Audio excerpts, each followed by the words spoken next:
Film as a visual medium has the potential to portray a wide variety of emotions, feelings, and tones, and filmmakers use filmmaking techniques to accomplish these things.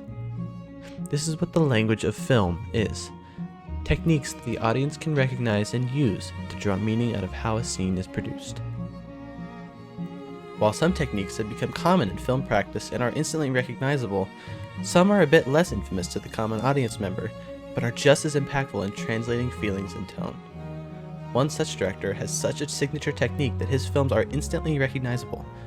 The director is, of course, the legendary Japanese filmmaker Yasujiro Ozu, well known for films like Late Spring, An Autumn Afternoon, and Tokyo Story, which we'll focus on here.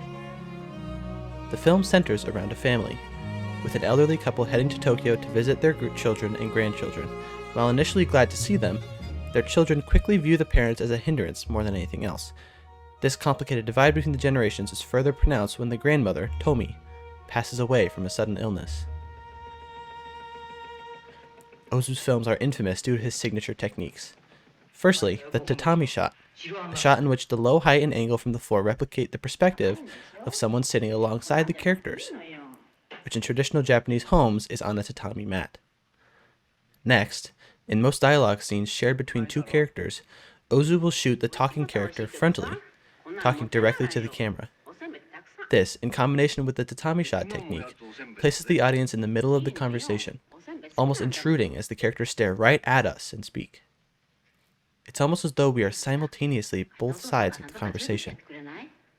Finally, Ozu's camera frequently violates the 180-degree rule, free to move all around the scene as though the characters are contained within a box. We see dialogue play out from perspectives all over the room in a way that is disorienting and confusing, especially when comparing it to the contemporary dialogue scenes that center the camera on one half of the scene.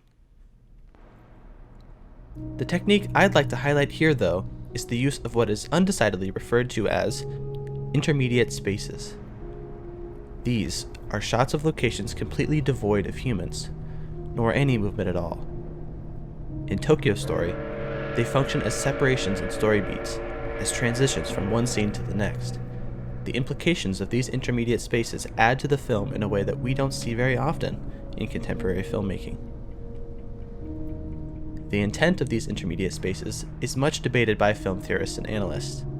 Some, like Dennis J. Konchak, argue that the autonomous space, foregrounded in Ozu against a background relief of a simple family drama, invites us to display our life as art by orienting ourselves toward the void as Ozu's characters orient themselves.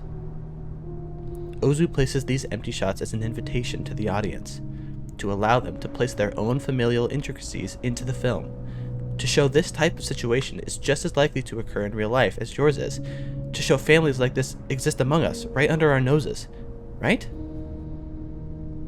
Well, not necessarily. Other theorists argue otherwise. Theorists Kristen Thompson and David Bordwell argue the autonomy of these scenes impedes casual continuity. It drives wedges into the cause and effect chain, breaking the narrative flow.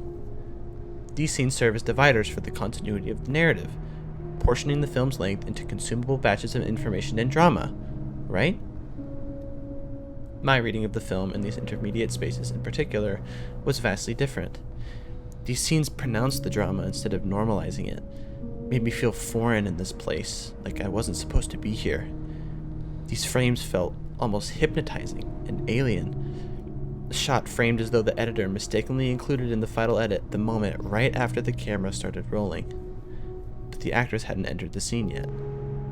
I found myself searching these frames for something that I was missing, some hidden plot device or MacGuffin that would reveal something important about the character, the house, the time period, the world, the story.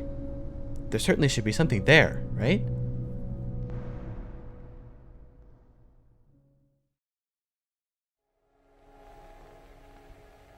Skinamarink is an indie horror film directed by Kyle Edward Ball that grew in popularity on the internet after a leaked copy from an online film festival screening was spread online through social media like TikTok and YouTube far before its official release.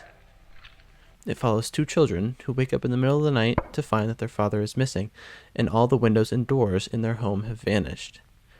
The visuals of this movie are stunning, to say the least, but not in any way that's been done before. If you ask anyone who's seen the movie what they thought, it's very likely that you will get one of two responses: positive and surprised, enjoying the new style of horror, and it was boring.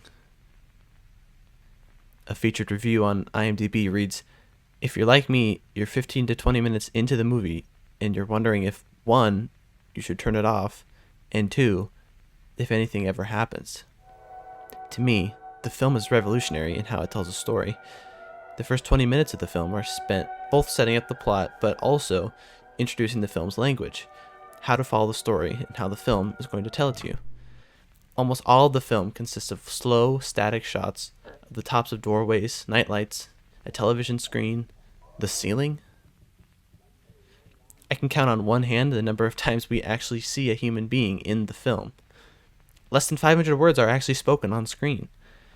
The film flips traditional storytelling on its head and forces the audience to consume the plot based on what they hear, supported by what they see.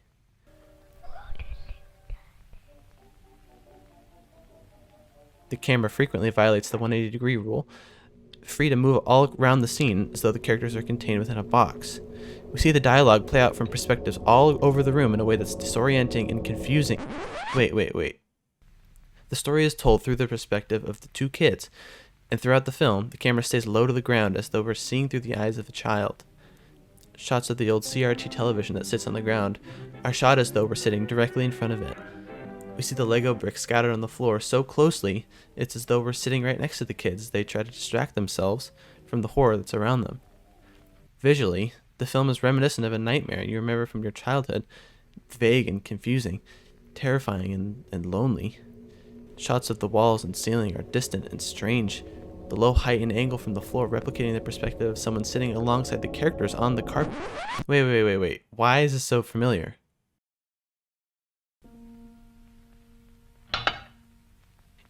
You get the point.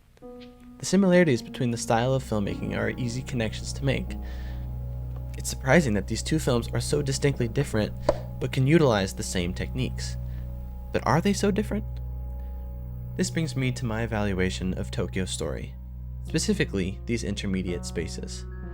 Because of the influence of Skinamarink, my interpretation of these empty spaces was far more ominous. These quiet scenes stalk the characters throughout the film, as if there's some looming presence or idea that they don't quite see. The empty hallways and rooms are visions of the future, where this family no longer lives after they've all left or passed away. The death of Tomi, the grandmother, is foreshadowed through these scenes, with the emptiness the family will feel after her passing manifested in these lonely shots.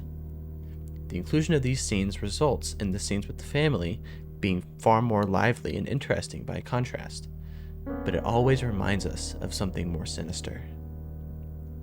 In Skinamarink, the entire film is filled with these intermediate spaces, and just like Ozu, the house is just as much a character in the film as the children or the parents.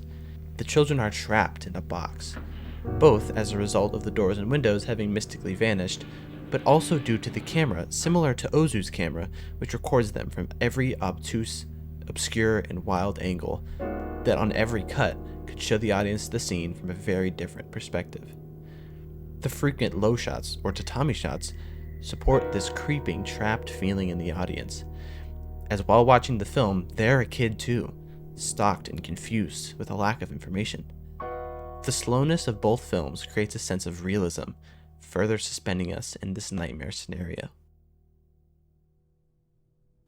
All this to say, Tokyo Story probably isn't meant to be a story about impending doom and mortality. But just like historical cinema of the past can affect our perception and interpretation of modern cinema, modern films can have an influence on how we read the films of the past. It's the experiences we have to build from that shape our vision of the future.